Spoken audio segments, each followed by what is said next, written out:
मैं जाट हूँ और मैं इस बेटी के साथ खड़ी हूँ। बेटी के साथ हमने जंतर मंतर पर जाटों की बेटियों का हमने साथ दिया, किसान आंदोलन में साथ दिया। यूपीए जो एक्ट है उसको रद्द किया जाए, ये क्रांतिकारी है, आतंकवादी नहीं। पर मेरे देश की गवाह है, हमारे साथ दिया, खटखट टोल पे साथ दिया, पहलवान वाले आंदोलन में लगातार मेरे साथ जेल में रही और हमारे साथ थी। जो नहीं है वो सुख देख लो कितना सुख है। सरकार अब डूब के मरने का काम है। यदि इसी जगह मैं होती तो मुझे जाट बेटी या जाट बहू या जाट नेता बता दिया जाता। नहीं, सरकार यदि हमारी आवाज सुनती तो हमें संसद में कोई मतलब हमें अपनी जान खतरे में डालने का कोई शौक है क्या? आगामी कार्रवाई होगी वो सरकार के लिए सही नहीं होगी। सिक्किम जी 13 दिसंबर 2001 को आतंकवादी हमला हुआ था संसद के ऊपर, उसी दिन इसने ये काम किया है, तो आप किस तरह से देखते हो? नहीं, आतंकवादी हमला नहीं था।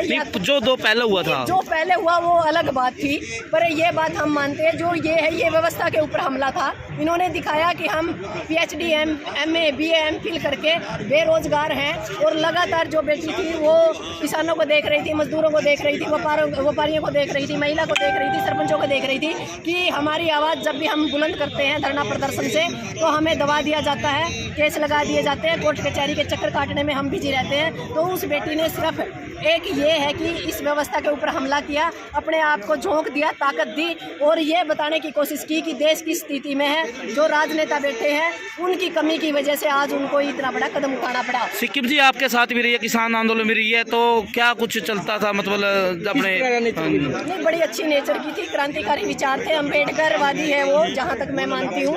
भगत सिंह को पढ़ती है, सर छोटू राम को पढ़ती है। जब भी हमारी बात होती थी 2-2 घंटे हम बातें करते थे फोन पे, तो बड़ा लंबा डिस्कस होता था इस देश की व्यवस्था को कैसे बदले।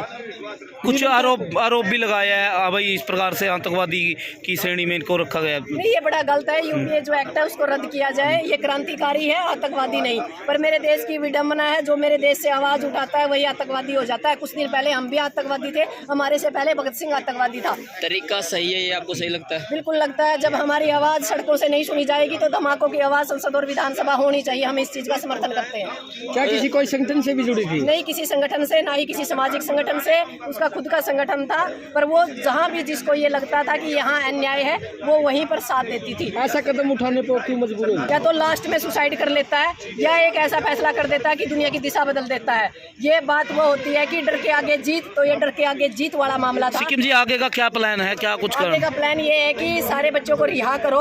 सीधी सी बात है, सरकार यदि इनको आतंकवादी मानती है, जो बीजेपी का सांसद है जिसने पास मुहैया कराए, क्या वो आतंकवादी नहीं है? उसको भी पद से उतारा जाए और आतंकवादियों के साथ जेल के अंदर रखा जाए। बीजेपी के नेता जी ने जो साफ है जो मना कर दिया है कि हमारा इस मामले से कोई भी लेना देना नहीं है। इसलिए मना कर दिया कि वो किसी संगठन की पदाधिकारी नहीं है, पर किसान संगठन के अंदर जो उन्होंने मेहनत की, जो साथ दिया, उसके हम गवाह हैं। हमारे साथ दिया, खटखट टोल पे साथ दिया, पहलवान वाले आंदोलन में लगातार मेरे साथ जेल में रही और हमारे साथ थी। संयुक्त किसान मोर्चा की नीति ये होती है, जब उसको कोई पद मिलता है तभी संयुक्त किसान मोर्चा उसका साथ देता है। तमाम जो और लोग आम लोग होते हैं उसका साथ नहीं देता है। साथ हम हर एक का देते हैं। अन्याय के खिलाफ हमेशा खड़े रहे हैं। जो रियाकेश टिकैत जियों को पता किया गया, क्योंकि जब कोई बात आनन फानन में होती है तो सिर्फ ये पता किया होगा कि किसी किसान संगठन की वो पदाधिकारी है कि ना है, पर पदाधिकारी होना ही कोई जरूरी नहीं है। काफी दिनों से उच्चारण धरने पे नहीं आ रही थी, कुछ लड़ाई वगैरह कुछ नहीं ऐसा मिसअंडरस्टैंडिंग नहीं, ऐसा कुछ नहीं था, क्योंकि वो अपनी स्टडी में मशगूल थी और लगभग 1-1.5 महीना पहले मेरी बात हुई थी। उसके बाद क्या बात हुई थी आपकी? उस टाइम बात हुई थी तो उसने कहा था कि मैं फोन पे आपको नहीं बता सकती, मुझे आपसे मिलना है। पर मैं जैसे ही चंडीगढ़ से आई, आपको पता है यहाँ प्रिंसिपल वाला मामला था, मैं उसमें बिजी हो गई और मैं बात नहीं कर पाई। पर वो लास्ट टाइम मुझसे मिलना चाह रही थी। उसके क्या लगता है, क्या इस बारे में बात करना चाहती थी? हो सकता है अभी बात करना चाहे, क्योंकि आप सपोर्ट करते हैं, आप साथ जाते हैं? अगर आपके साथ नहीं, बिल्कुल जाते हैं, बिल्कुल नहीं मना करते। हम तो, हमारी तो विचारधारा एक है, क्योंकि हम अम्बेडकरवादी हैं, हम भी तो अम्बेडकरवादी हैं। सिक्किम जी एक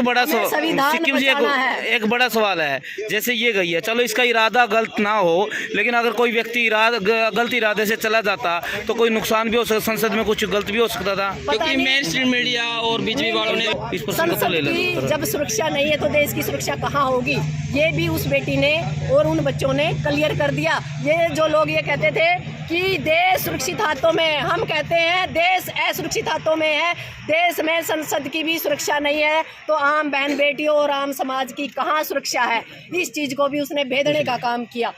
दूसरी बात आप कुछ पूछ रहे थे? मैं ये पूछ रहा था कि बड़े बड़े जो दावे उस टाइम किए गए थे कि परिंदा भी पर नहीं मार सकता, नई संसद ऐसी बनाई गई है, यहाँ पर 6 स्टूडेंट चले गए हैं, करीब तौर पर स्टूडेंट बताया जा रहा है, अभी किसी संगठन से उनका नाम नहीं जुड़ा हुआ है। क्या लगता है धज्जियाँ उड़ गई है उनके बाद? बिल्कुल, जो मोदी सरकार ये कहती है कि मैं कामयाब सरकार हूँ और जिन्होंने एक नया संसद के ऊपर अरबों रुपया खराब कर दिया, हम तो यही कहेंगे खराब कर दिया, अरबों रुपये खराब कर दिया। हम तो उस संसद का वैसे ही विरोधी रहे हैं, क्योंकि जब उस संसद का उद्घाटन किया गया, बेटियों के बाल पकड़ पकड़ के हमें वहाँ जंतर मंतर पर घसीटा जा रहा था, खिलाड़ी बेटियों के साथ मैं भी थी, नीलम भी थी।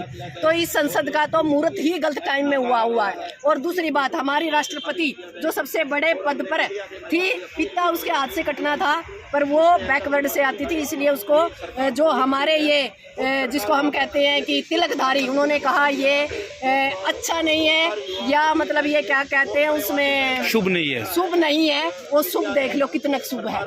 अब नीलम आज़ाद प्रजापति नाम इसमें आ रहा है, यानी इसको दलित का भी एक नाम दे दिया गया। क्या किसान के जो नेता है, किसान संगठन, उसमें कोई ऐसा तो नहीं चलता नहीं, है? बिल्कुल नहीं, मैं जाट हूँ और मैं इस बेटी के साथ खड़ी अब हूँ। नीलम आज़ाद जो ओबीसी समाज से, दलित समाज से, पूरा उसी तरह से, उसी गरिमा से साथ दिया जाएगा। जैसे जाट बेटी के साथ हमने जंतर मंतर पर जाटों की बेटियों का हमने साथ दिया, किसान आंदोलन में साथ दिया, सामाजिक संगठनों में जैसे हम साथ देते हैं, हम लास्ट टाइम तक, हम जाट है विशेष कौम से, ये सरकार मानती है। हाँ, सरकार अब डूब के मरने का काम है। यदि इसी जगह मैं होती तो मुझे जाट बेटी या जाट बहू या जाट नेता बता दिया जाता। आज ओबीसी या बीसी वहाँ आवाज उठा रही है, आज सरकार के पास क्या जवाब है? ये जवाब भी सरकार देने का। बीजेपी के लोग ये कह रहे हैं कि नहीं, सरकार के पास यदि है तो हम डाटा उपलब्ध करा देंगे, सबको दो 2 करोड़ रोजगार का तो उन्होंने वादा किया था। हमारे पास तो जो मतलब ये कह सकते हैं कि PhD होल्डर बच्चे हैं, वो सड़कों की खाक छान रहे हैं। देश में हमारे पास ऐसे हालात हैं कि हम जमीनों को बेच के हमारे बच्चों को मजदूरी करने के लिए विदेश भेज रहे हैं। तो सरकार नाकाम है। ये नाकामी दिखाने के लिए उन बच्चों ने एक धमाका जो किया है, ये आंदोलन किया है, धमाका नहीं है, ये आंदोलन है। और इसको आप आंदोलन की तरीके से ही देखें, उनका किसी को कोई नुकसान पहुंचाने का। सरकार आपकी आवाज़ नहीं सुन रही है क्या, जो संसदों में जाना पड़ रहा है आप लोगों को? नहीं, सरकार यदि हमारी आवाज़ सुनती तो हमें संसद में कोई मतलब हमें अपनी जान खतरे में डालने का कोई शौक है क्या? शौक सबको अपनी आवाज़ अगर सरकार को बतानी है, क्या वो संसद में घुसेगा? वैसे बिल्कुल घुसेगा। यदि सरकार सारे वर्गों को ऐसे ही तानाशाही करती रही तो आने वाले टाइम में, मैं आपके मीडिया पे कई बार कहती हूँ कि हमारे देश के अंदर घोषित इमरजेंसी है, और आने वाले टाइम में इस देश में संसद और विधानसभा में श्रीलंका जैसे हालात होंगे। लिख लो मीडिया पे, यदि यही हालात रहे सरकार के, या तो जो ये राजनेता बैठे हैं सुधर जाए, नहीं तो जनता इनको सुधारने का काम करेगी और इनको पीट कर देश से भगाने का काम करेगी। ठीक है, धन्यवाद।